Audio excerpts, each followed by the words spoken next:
The ink ain't even dry on 2024, and I already see what we own this year. I'm declaring 2024 the year of beef. It ain't me season, it's beef season. Have y'all peeped all this beef in the air thus far? I blame Katt Williams. They came to me. I was supposed to be the fourth king. I got the offer. Then what happened? But I turned it down. Why? Because you shit on Bernie. And I know the truth. You think I'm gonna let you shit on Bernie and then come get me? I'm the next king? Fuck you. Why Earthquake not in movies? Cause he's illiterate. He can't read. Faison's never done his own tour in 30 years. Steve Harvey don't do stand-up no more. Cedric doesn't write. I'm sorry, he doesn't write. Ricky Smiley has been playing the same old black woman forever. Like, you can't get a young fan base with that. Now, Katt opened up the chopper. Once he aired folks out, it seemed like everybody else just took the baton. Aaron Rodgers, Jimmy Kimmel, Stephen A. Smith. And fuck it, I'm bothered because I wish I had some entertaining beef that I could expose to y'all. I mean, I do, but we just ain't gonna get to that right now. Let's focus on these ESPN beefs because as many of you know, I worked there for 12 years and I have seen some of the best beefs go down up in that place. Been involved in one myself that I'll get to later. So I can perfectly speak to how beef works up in a network like ESPN. Now, New York Jets quarterback Aaron Rodgers probably caused ESPN's lawyers to shit their pants when he went on Pat McAfee's show and pretty much insinuated that late night talk show host Jimmy Kimmel was either cool with or a client of Jeffrey Epstein, a whole ass pedophile who was running a sex trafficking ring that allegedly catered to some high profile clientele such as Prince Andrew. Does that have something to do with the Epstein list that came out? A lot of people, including Jimmy Kimmel, are really hoping that doesn't. All right. Now, Aaron, that's not nice. Rodgers has been a weekly paid guest on Pat McAfee's show. Important to say that part about being paid for a while now. And when he's motivated to give actual football analysis, it's insightful. But too often, Aaron Rodgers deviates into ripping Dr. Fauci and espousing his COVID conspiracy theories. Hey man, ain't nobody tuning in to hear your ass sound like somebody's unhinged auntie on Facebook or a news anchor for Newsmax. Take that Joe Rogan shit elsewhere. Now, having worked at ESPN, I can tell you one of the most upsetting things for the rank and file is talent on talent crime. I can also tell you that as soon as you step into ESPN, one of the first seminars or compliance videos that you have to sit through is about defamation. What it means, what you can't say, what you can say, and I'm pretty sure at the top of the list is suggesting that somebody gets down with pedophiles. Of course, Jimmy Kimmel clapped back with this tweet, and I can only imagine what Kimmel's conversations with the ABC brass were like, because if it was me, I'd want Aaron Rodgers off the air immediately.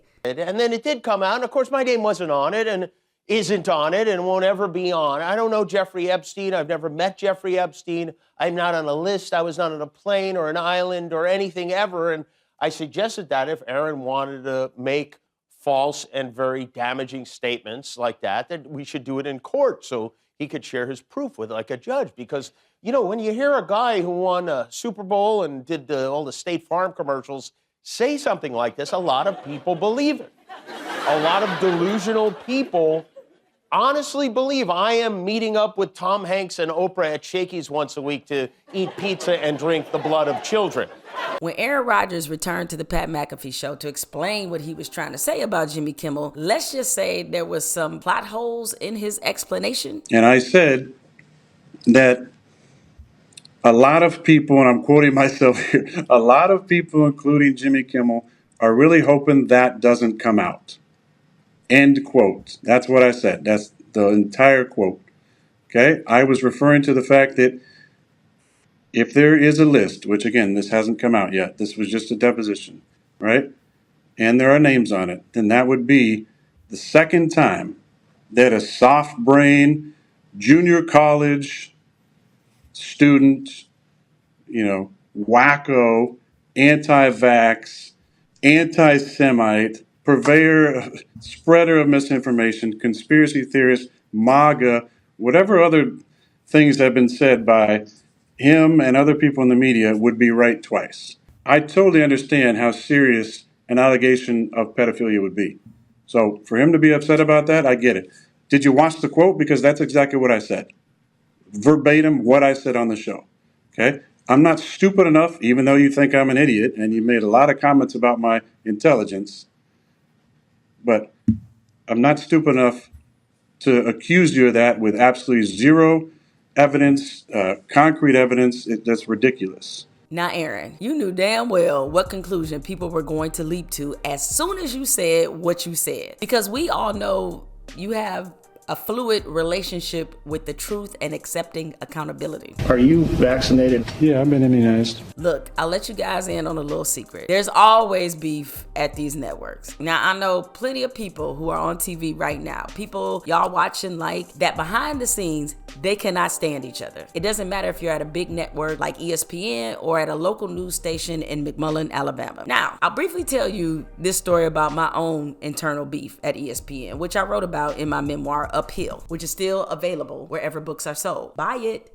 And also, you can download the audiobook. I had a beef with Chris Berman, who was one of the legacy faces of ESPN. Long story made longer. Some years ago, the Detroit Lions, who represent my hometown, were on Monday Night Football. It was a particularly hot sports weekend in Detroit. I think the Tigers also had a home playoff game the same weekend. The Lions were on Monday Night Football. I was asked to write and voice an essay about it being a fantastic sports weekend in Detroit. The essay would air on Monday Night Countdown, a show that Chris Berman hosted. Now, at this point, I didn't know Chris Berman at all. I don't think we'd ever even spoken before, but I was told by a very trusted source that when Berman was told in the production meeting that my essay would be running on his show, he said, and this is a direct quote, "I don't want that Angela Davis shit in my show."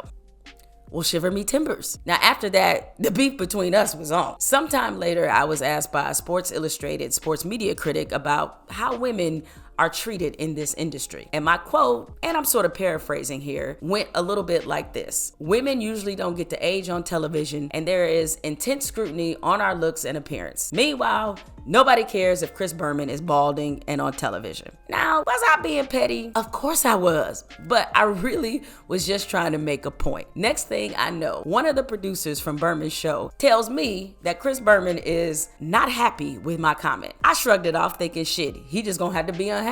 Somebody else then told me the same thing, and I had a similar response. I really didn't care. And then one day, Berman leaves a voicemail on my office line in which he basically threatens to get me fired. The beef has now escalated to Tupac hit 'em up levels. But even after that, I was just going to let the shit ride. But then a high-ranking ESPN executive comes to me and says that I need to apologize to Chris Berman for what I said about him balding. Because apparently he snitched to upper management once he realized I wasn't about to bend the knee. I told this executive, okay, I'll consider it. But before I make a determination, let me flip you this voicemail. And if you still think I should apologize, I'll do it.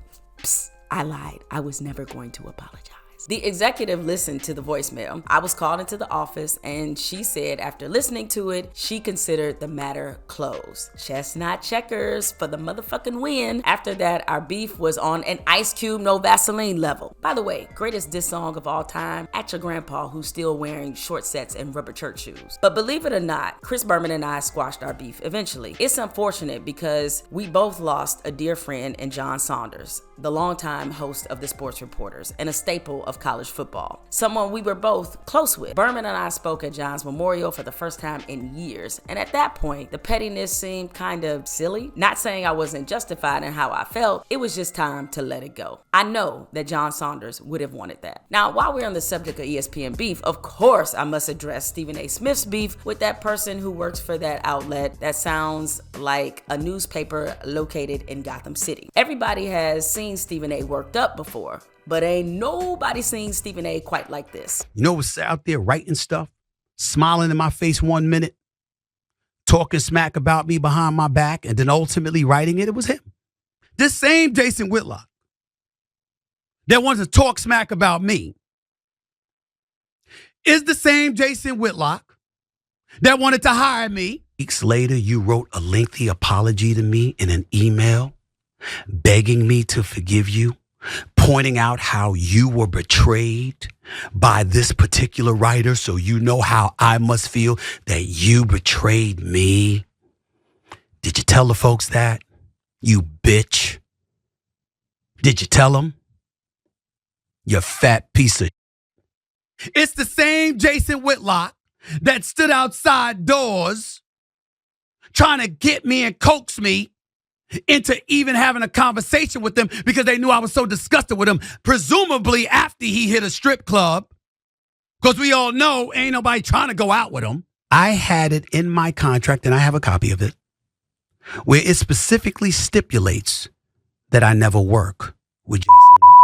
That ain't First Take Stephen A. That ain't NBA Countdown Stephen A. That's Bronx Stephen A. right there. Now, this beef started because that person who works for that outlet that sounds like it could be a strand of weed accused Stephen A. of lying in his memoir, saying that he didn't write it and that Stephen A. also was a crappy writer. Now, I met Stephen A. back in the early 2000s. He was a columnist then for the Philadelphia Inquirer. I was covering college football and college basketball for the Detroit Free Press. Both of our newspapers were owned by the same family company, and Stephen A. and I were part of a team that went to cover the 2004 Olympics in Greece. Now, I'm a newspaper nerd, and I can tell you objectively that Stephen A. was easily one of the best writers and columnists in the country. I still remember verbatim some of the columns that he wrote while he was in Philadelphia when he started to make his name. As Stephen A. pointed out on his show, if he was such a bad writer, then why did this person want him to contribute to The Undefeated, the ESPN subsite that this person was in charge of for 9 months before he got fired?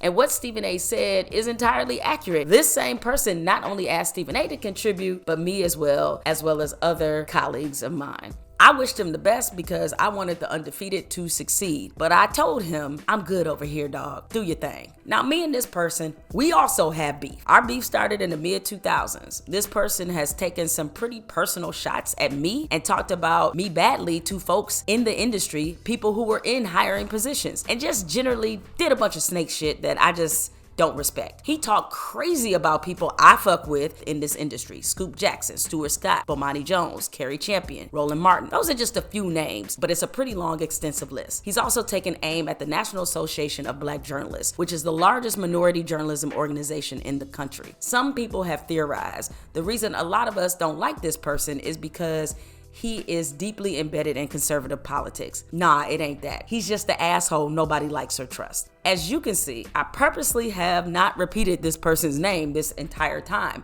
And that's because I know there is likely a secret part of him that is enjoying this attention. My goal is to make this the last time I ever summon any reference to this person whatsoever. But since this is beef season and everybody is naming who they got beef with, I compiled a list of people I got beef with. I was able to get down to my inner pettiness. And just so you know, when I see these people, I'ma let them know why we got beef. When I was in 5th grade, there was a little boy named Kyle who clotheslined me in the lunchroom because we were imitating pro wrestlers and he decided he was gonna be one half of the Road Warriors and took me clean out. I ain't forgot, Kyle. I ain't forgot. My 8th grade algebra teacher, Mrs. Bragg, hated on me and gave me a D. And because I got that D, my dumb ass tried to change my report card and I got caught. Got my ass whooped. Thanks, Miss Bragg. My 8th grade civics teacher, Miss Childress, you called my mama up to the school knowing damn well that woman was gonna take me out in front of God and everybody. So I was a little talkative in class. You see where it got me? Teresa, I ain't forgot how you tried to fight me over some raggedy boy in 8th grade that you claim was your boyfriend. Confronted me right outside of world history class. I mean, he asked me for my number. And even though I told you he never said he had a girlfriend, you still tried to fight me. As y'all can tell, 8th grade was a rough year for me.